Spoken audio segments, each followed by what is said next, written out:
Thank you for coming to my tutorial. Thank you for supporting me, and it's my first tutorial. I'll try my best.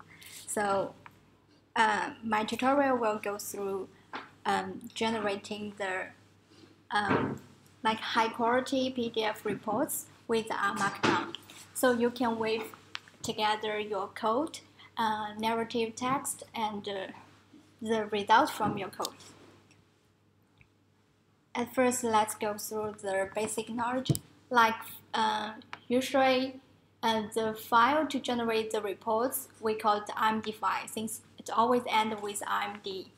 And it has three components, like it has the header, like surrounded by the three dash sign. You can see this part is the header. And another part is the code chunks. So it's surrounded by the backtick or backquote. So this part is the code chunk, and the other part is the text and embedded into the code chunks. So if you want to generate a report, you need to render your IMD files. There are two ways. One way is use this quick key. You can press the need, then you can have a PDF file. Another way is use the use the command line, but always remember to run this command line in the console. You cannot put in the IMD file, otherwise it will give you some errors. So if you want to have the PDF file, remember to put this here, so it will generate the PDF file. Then about the code chunks, like if you want to insert a new code chunks, you can, for Mac, it's like a Command Option and I. Another I can show you here. Command Option and I. So you'll quickly have a R chunk. But with Windows, I never tried this one. Maybe someone can try for me. And another way is you can see here the quick button insert. So you can choose different language you want. The last way is you can type this backtick R and backtick, so you will have the same result. And then if you run this IMD file, you will have the chunk also with the results. Like, I'm sure if see, I have a results here. It's generated from the chunk. So if I run this file, it will also print the result in the report. Also, for each chunk, you can see there are some options in the chunk. Like, I plan to print these materials beforehand, but the printer is broken. So, but I also put in the file. You can find there are so many like options in this page. You can search each options if you want. Like, for example, include means it run this code, but it don't show the code in the final report, and echo the same echo is the same thing.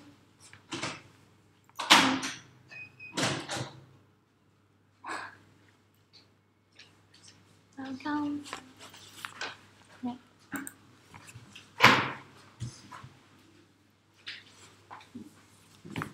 So I go through the first part.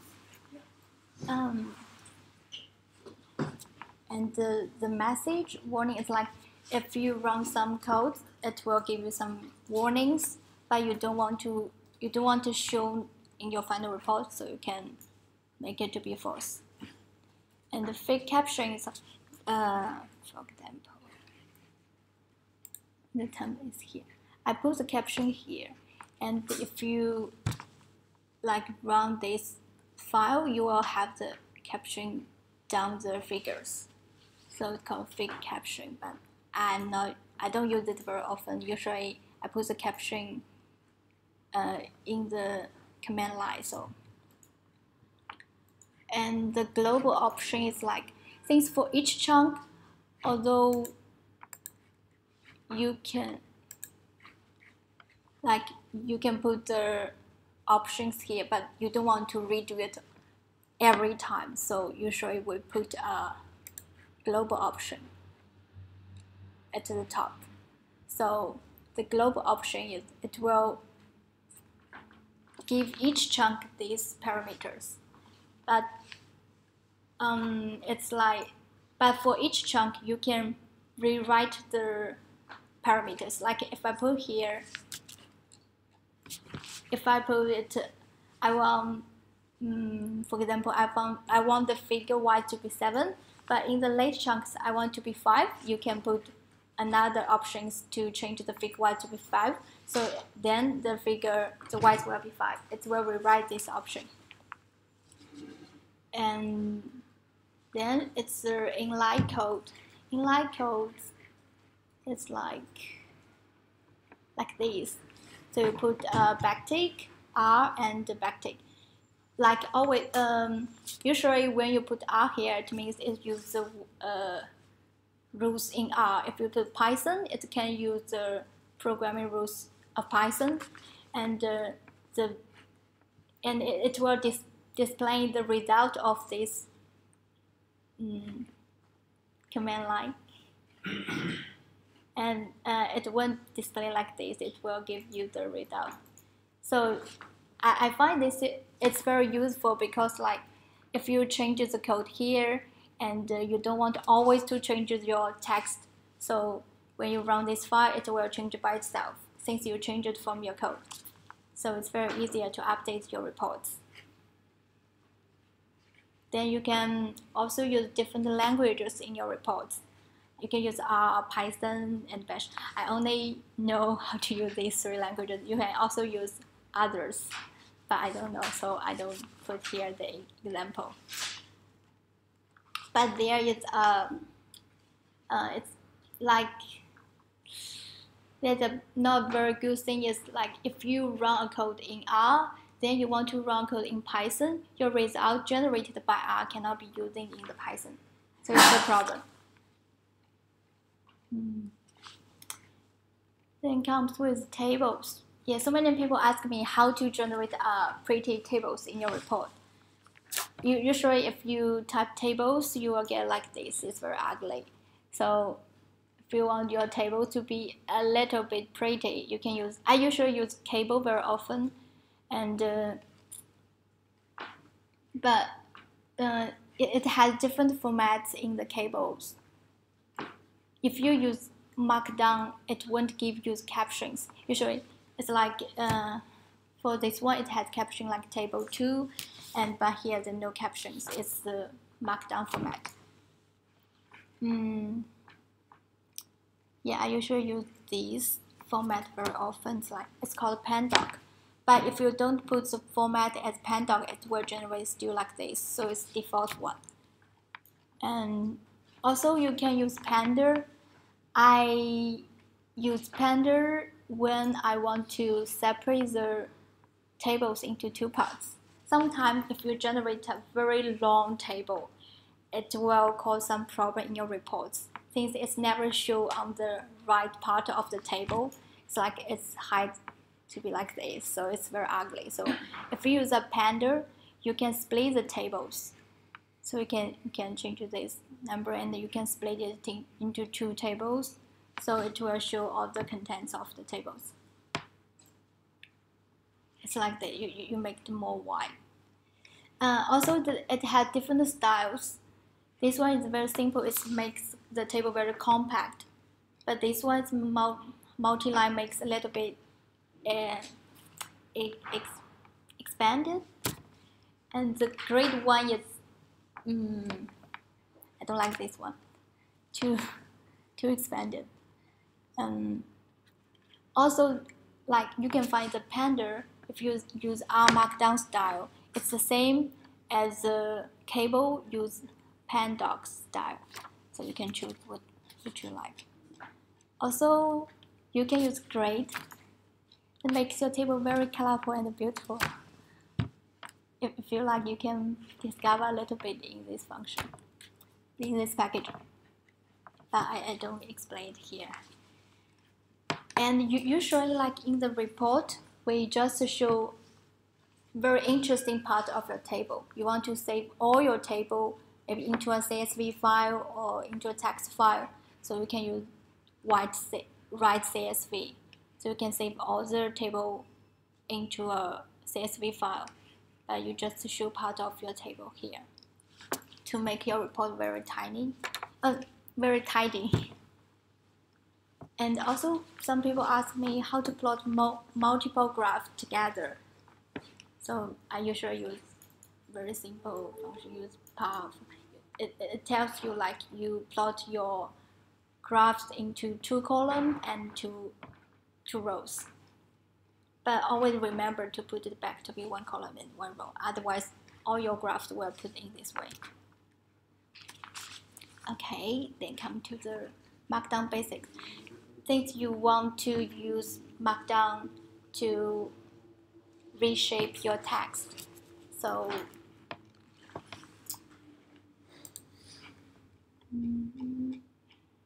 yeah, I'm sure. For the plain text, you just type it. It's okay, and you can see here, I type into 2 lines, but it gives me only in 1 line. The problem is I don't put 2 space and the line, so it will generate into 1 line. So if you want to start new line, always remember to put 2 space end of your line, or you can just put a return. And for the italics, you just put 1 star in before and after the word, or put an underscore before after the word. You can have the italics. And for the bold, 2 stars or 2 underscore. Bold and italics. Put 3 stars. It's very easy. And here it's like you put the carrots before the word you want to make it to be a superscript, and it will show like this. Here it's a wave line. Before the word, you will have the strike through. And sometimes you want to put a link in your report. So you can put a square bracket. It will show as a name of your link. And put your link in the bracket. So if I type this link, it will go to the Mixamics. Okay. And for the headers, as hash sign, you put like first level headers, you put 1 hash sign, and if you add 1 more hash sign, it turns out to be different layers of headers. And this one is just a dash thing, in dash, and dash, and dash. And if you want to put an equation into your text, actually it uses the same. I'm not sure if you use LaTeX before. It's use the same rule in LaTeX, and I find a very useful tool. This one, like if you want to generate a equation, for example, it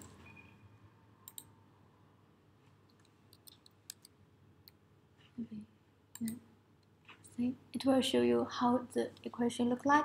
Then you just copy paste this one. So it's very easy to generate in your report. So you don't need to remember all the signs to represent the equation. Another is if you want to insert an image, just like put the exclamatory mark and square bracket and put your URL here, and it will show you the picture. But the picture looks so big. It's hard to modify the width and length of your picture, but I will show you in another way. Another is horizontal rule, like if you want to separate 2 parts, you want to make it tidy, and you can put horizontal rule, but you will find like this rule is different from mine. Mine looks more pretty. I will tell you the tricky later. For the block quote, If you want to separate your text into different layers, it makes more clean. But I have a better way as well. And also how to generate a table by yourself. You put dash and the pipeline. And so then the most favorite part, yes, I like to put the LaTeX format inside the report. And I find if you want to use markdown to generate the reports, it's use the LaTeX rule as well. If you want to generate it to be like, it can also generate into other formats like Beamer or like PPT kind of, so it use another way. But if you want to generate in report, it uses LaTeX. So all the functions in LaTeX works in markdown as well. So you can say I can do the same thing with LaTeX format, but I can make it to be more pretty for the pictures.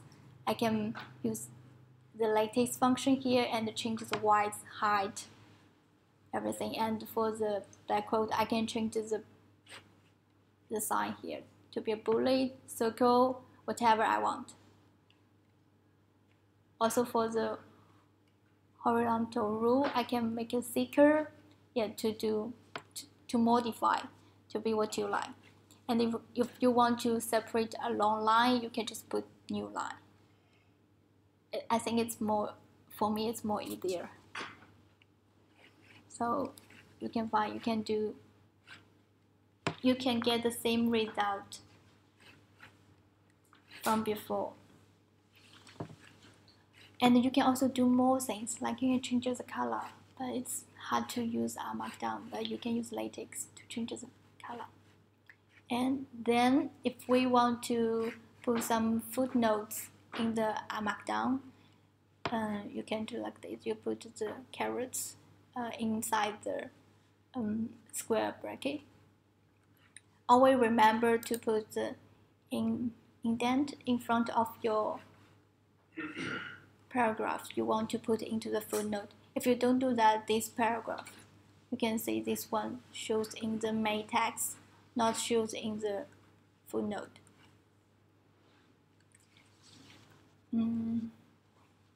Okay, then if you finish all your report, you want to output as a PDF document, you need to modify your header. It's the most simplest way to generate a header like this. Put a title, subtitle, author, and the date, and output as PDF document. I can show you the demonstration. Like I put the hash sign means I don't use this. Just title, subtitle, author, date. Can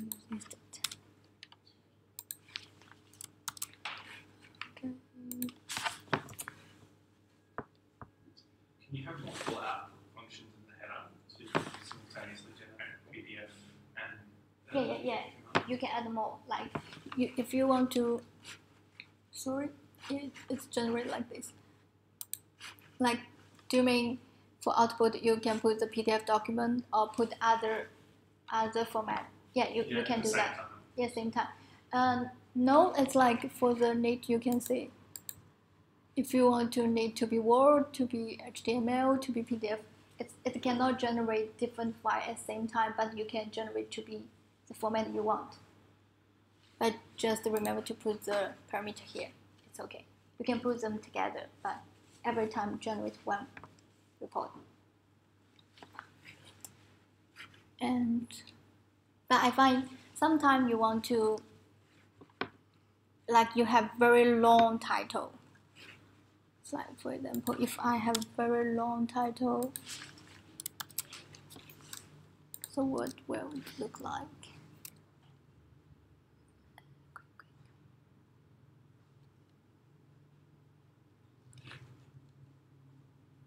Yeah, it will look like this. It's not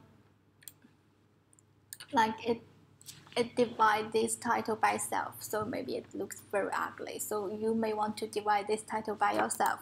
So you can use the pipeline.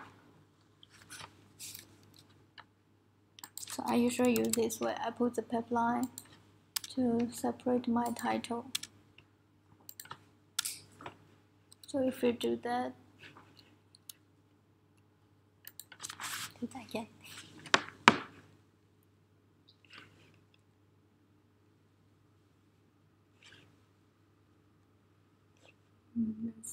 Yeah, so you can divide the title by yourself.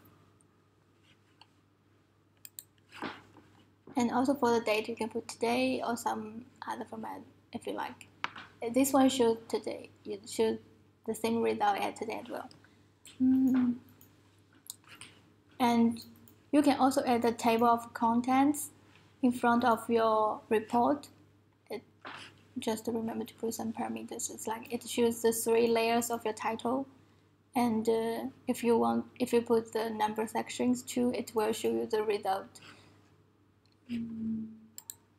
Like this one. If you put to be false, there are no number here. And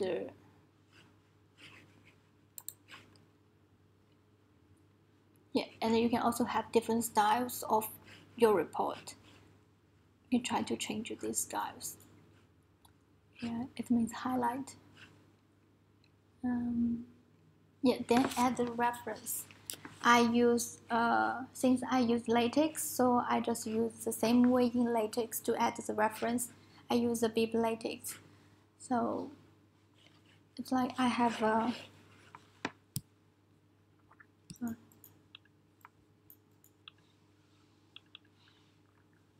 file in here. I have a bib file. I put all the reference in the bib files. Then if you want to remember to put the site package to be bib latex and the site in your file. I think it's here. Yeah, if you cite like this, put into a square bracket, and it will show you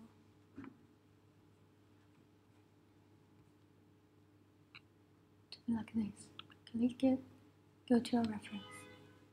So it's very common. And for the format of this reference, you can just Google Scholar, for example. Mix all.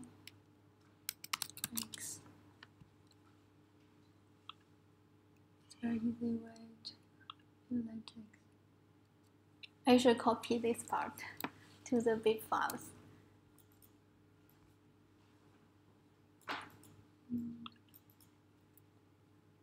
Yep, that's all. Is any questions?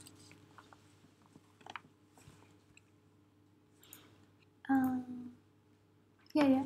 Sorry, I forgot to mention, like for the styles of your reference, like for different magazines, you maybe need to put different format of your reference, and you can change it from here.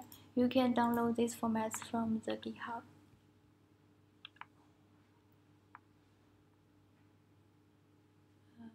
Yeah. To choose the format you want, and always remember to put in the same folder, so you can use this. Okay. Any questions? I finished too early.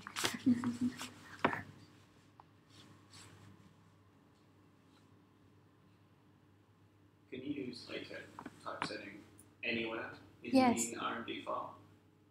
Yes. Like for the text, you can use latex. Yeah, as long as it's on the R executable code, you can use it anywhere, right? Yes. But like for the basic format, it seems more simple and easier. So, yeah. But if you want to make more, if you want to modify this word, maybe use latex. Yeah. I like to use latex inside. So.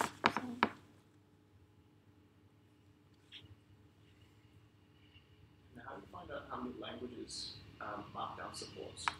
It's very easy. When you insert, you can see. Oh, that's it? Okay. Yeah, like if you, for example,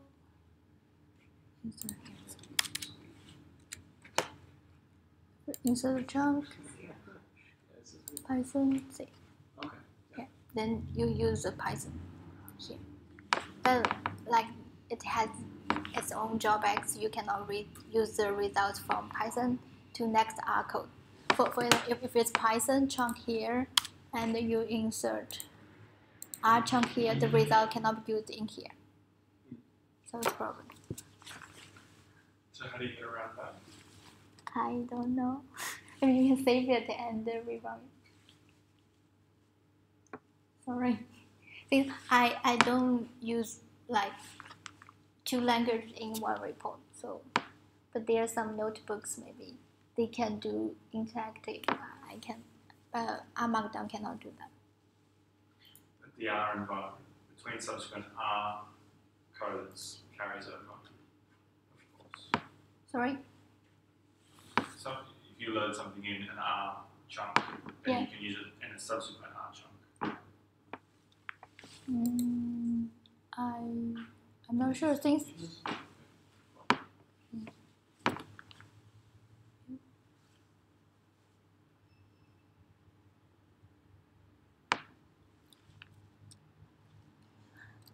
Okay, I finished. Thank you all. Have you had much experience running shinies? Shiny? No. Sorry.